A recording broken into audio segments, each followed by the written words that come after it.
think we're good. Okay, well, I just want to welcome everyone here today and thank you all for coming out. And obviously, I'd really like to extend a big thank you to Lacoste for providing the space for today's event. It's a beautiful store and they've done a lot of great work here, so we really want to thank them.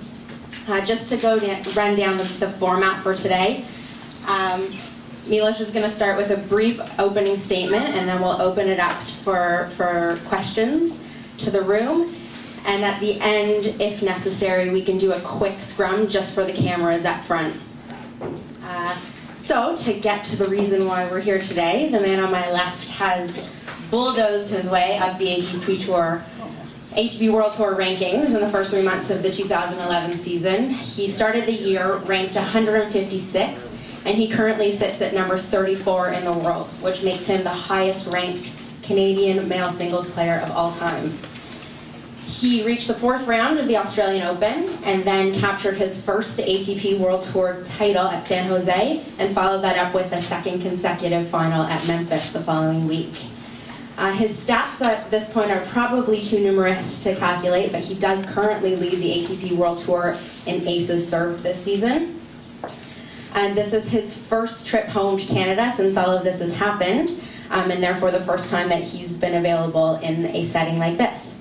So I will now turn it over to Milos. Firstly, I'd like to thank everybody for coming out. It means a lot to myself and to the development of tennis in Canada. And also I'd like to thank Lacoste for offering this store for this amazing meeting and also for supporting me for so long. And they've been really great. As far as everything else, a lot has happened in the last 3 months, that's for sure. And a lot has changed, and I really now want to focus on keeping it all up and keeping up a high level and trying to keep this level up throughout the whole year and try to keep getting better and progressing and developing as a player and as a human being, which both are very important to me, and hopefully keep helping tennis grow in Canada and keep getting more and more coverage. How has your life changed? It's nicer tournaments, for sure. I get to go to nicer tournaments. I get to come to events like this, and more people come out to hear what I have to say and to talk, and it's really amazing. And the biggest difference is it's all the goals and the level of the game where I want it to be. I get to be at those top tournaments that I was always watching as a kid. And I get to be playing them on a constant basis, and I get to be playing with the world's best day in and day out. And this is where I've always wanted to be, and this is what I've always looked forward to. Milos, it's Libby's number from Zoomer Media. I've just come from the Sony Ericsson. I asked Roger Federer about you, and he said he thinks you're very talented, and he's looking forward to playing with you. What do you think of that? Oh, it's an honor for it coming from him, especially, and he's achieved a lot of things, and I hope to achieve a little magnitude of that, and I'd be a very happy person. But no, I look forward to having the opportunity to play against them and challenging myself and challenging them and seeing what I can do and keep trying to get better and hopefully being able to overcome that challenge. Milos, what do you chalk up to the biggest reason for this meteoric rise that you've had over the last 3 months? I don't think there's one specific thing. I think it's been a lot of things put together, a lot of work put together, myself coming together on a mental stage also, maturity-wise, sort of dealing with the situations better and dealing with everything better, feeling more confident. Everything, when all the things come together, everything comes together step by step after, from the confidence to learning how to deal with situations, picking up more experience, playing more top-level matches against the best players in the world, learning how to deal with these kind of situations on a day-to-day basis. And I think I've managed with it well, and I think it's one of the reasons why everything has been going up and going as well as it has been. Can you give an example of Milos before and Milos now that would highlight that? Milos before, Chennai was not the best week, first week of the year. Not many people talk about it, but didn't have the greatest start. But then I just kept working at it and sort of put that behind. I had a week before Australia and was able to turn it around and get all the things together and use the momentum I built up through qualies and everything, and try to maximize it as much as possible, and then was able to use it even more for the tournaments after. So it's just a difference of dealing with these kind of situations. What's it been like? Last year you were known in the tennis community, but now you're known outside the tennis community. I mean, if you went to a Raptors game last year and fired around a bunch of tennis balls, you might have been arrested. Last night you're doing it and the crowd's whooping up for you.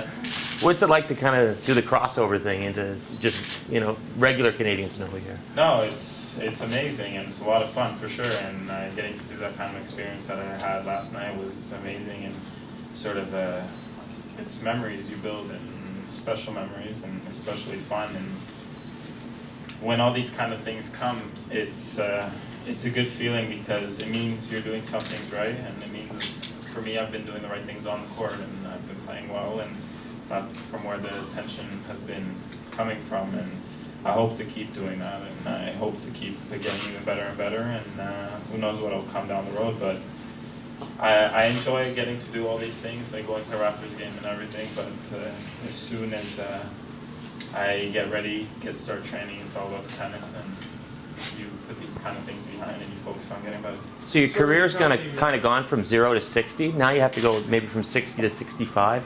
Is you know, now you're at 34. Do you think getting into top 20 is going to be a lot tougher than making that climb from 122 to number 34? The thing is, I've been playing at a high level throughout the beginning of the year. I'm not going to put a specific number on what kind of ranking I've been playing as, but I've been doing a good job at managing, and also in trying to keep it up at a consistent rate, not just having flashes of it. So I was able to put a lot of matches together, which was very important. And I don't know. I'm not thinking about the numbers. What the number is going to be next week beside my name, or the week after. I think right now the most important thing is staying healthy, focusing on getting better and developing. And I think if I keep getting better and keep up the level, the rankings and the points will come, and good things will come from that. You become kind of the Mike Weir of Canadian tennis. Now you're carrying, I believe this is true, you're carrying the hopes of the entire country behind you. How do you look at that, and do you feel any added pressure that way? I think it's a great responsibility and an honor to be able to represent Canada in a way, and hopefully represent in a good way, and keep getting better, and keep not only outside of Canada helping represent tennis and Canadian tennis and athletes, but also inside Canada helping represent Canada and helping represent tennis and endorse tennis. Because I think really tennis is an amazing sport, and I grew up loving it, and it wasn't just as much of a love as it wasn't as an obsession, and it was the only thing I wanted to do. But I only hope that people, parents from kids, they see what's possible in tennis, and that it's possible in Canada, and this helps, I guess, pull over a few kids from the amazing talents and athletes that go into hockey, and show them that there is a route through tennis, and give them that belief. And I think there's no reason why there shouldn't be a few Canadians at the top of the men's and women's tennis. And you said you wanted to improve as a human being, not just a tennis player. What does that mean?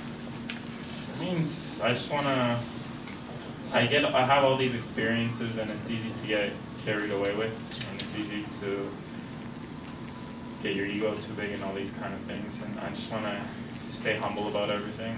I made the results that I have made is because I was level-headed about everything. I managed to stay humble. I managed to sort of just deal with the situation as it was, not thinking anybody should give me anything, not expecting anything, sort of working my way up. I want to stay that way because it was one of the reasons I played so well, and I think that's going to be a very important thing for myself and for my career. And of course, success changes everybody, but it's my job as much as my team around me, my parents, my family, my friends, everybody, to try to keep me down to earth as much as possible. And they'll be the first ones to tell me if anything does change, to sort of have that moment and reevaluate and rethink everything, because I don't think I'll be getting too far if I start thinking too much of myself.